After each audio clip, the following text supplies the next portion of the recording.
In Stellaris, trade value can seem complicated at first and may deter newer players from investing in it, but when used to its full potential, trade value is immensely powerful. In this video, I'm going to guide you through a trade value focused empire build that has brought me great results. Starting with empire creation, I recommend picking the Fanatic Xenophile ethic, as it directly boosts trade value by 20% and gives you more envoys to negotiate commercial pacts with. If you have the Megacorp's DLC, the Megacorp Authority will make optimizing trade value even easier, but as long as you aren't a Gestalt Consciousness or a Fanatic Purifier, you should be able to make this work. I like to pick the Diplomatic Corp Civic, or its Megacorp equivalent Public Relations Specialists, as it gives you even more envoys. As for species traits, Thrifty is a must-have. Using a build like this, even on day one of a new game, I have a surplus of 120 energy credits. Comparing that to other empires, which average around 30 to 70, it allows for a huge head start. That's because, unlike other resources, trade value isn't stockpiled, but instead converted into energy. Now this is key. Prioritize saving your unity for traditions, and select the mercantile tradition tree when you have enough. Then, for your second pick, go for adaptive economic policies. This unlocks the trade policies selection, which allows you to take half of the trade value you would have turned into energy, and instead convert it into consumer goods or unity. Go into the Policies tab and switch the trade policy to consumer benefits. This is by far the cheapest way of getting consumer goods, as normally you have to spend an upkeep of minerals on top of the expensive upkeep of specialists. Now, you can get consumer goods from clerks, which are just worker class jobs and thus require less upkeep. They also produce amenities, which means your planets will have incredible stability, thus even more trade value, as high stability gives you a % bonus to your trade value. So essentially, you never need technicians or artisans ever again. Get rid of the industrial and generator districts on your capital. You can use the replace button to keep working the jobs while waiting for a different district to build. Maybe wait until you have a second planet before moving the industrial district, as you will still need metallurgists for alloys.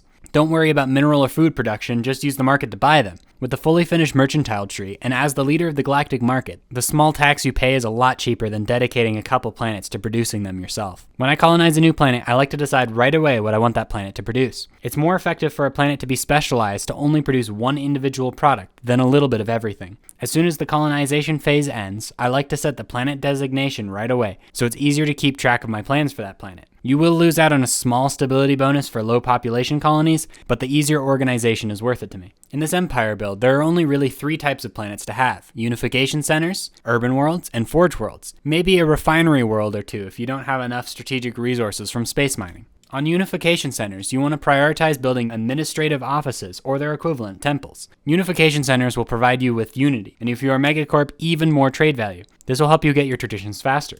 I would advise going for the Diplomacy and Prosperity tradition trees, as Diplomacy will help you secure even more commercial packs, and Prosperity gives you extra clerk jobs from city districts. The rest are up to you, but with any empire build, I really like Discovery and Expansion. On urban worlds, you should only build city districts and commercial zones. You want as many clerks as possible. These will make you an absurd amount of trade value, thus energy and consumer goods. In this playthrough, at only 98 years into the game, I hit a monthly surplus of 1,000 energy credits, which is equivalent to the production of a Stage 1 Dyson Sphere. On Forge Worlds, you should build as many industrial districts as possible. The Forge World designation replaces any artisan jobs you would have gotten from an industrial district with metallurgists. Building and upgrading alloy foundries will improve the efficiency of metallurgist jobs. These worlds will pump out the alloys you need to build up your starbases and fleets, which you'll need to prevent piracy, as not effectively managing piracy makes this whole strategy worthless. I recommend aiming to have an upgraded starbase on every system with a colonized planet, but if you're tight on starbase capacity, focus on the planets that produce the most trade value. I recommend picking a starbase in the center of your empire and maxing it out with hangar bays for trade protection. Dedicate one starbase to shipyards and the rest to anchorages. I also recommend building resource silos on your starbases to increase your storage capacity, as constantly dealing with resource storage full notifications can get annoying. A good problem to have, mind you. I like buying strategics with the overflow, as they are really expensive, so you can store more value per storage capacity. They also trade very well for favors. As for diplomacy, do whatever you can to get as many commercial packs as you can, as they give you more trade value, as well as growing trust with other empires, making it rather easy to be friends with almost the entire galaxy and almost never having to go to war. I say almost because genocidal empires will still be a problem, and Gestalt consciousnesses don't accept commercial packs. Once you have commercial packs with everyone who will take them, you can assign your horde of envoys to the galactic community. You'll have so many favors and so much diplomatic influence, it's almost not even voting anymore. I've quite enjoyed playing Stellaris this way, and maybe you will too. If you want to see more Stellaris guides like this, the link to the playlist is in the description.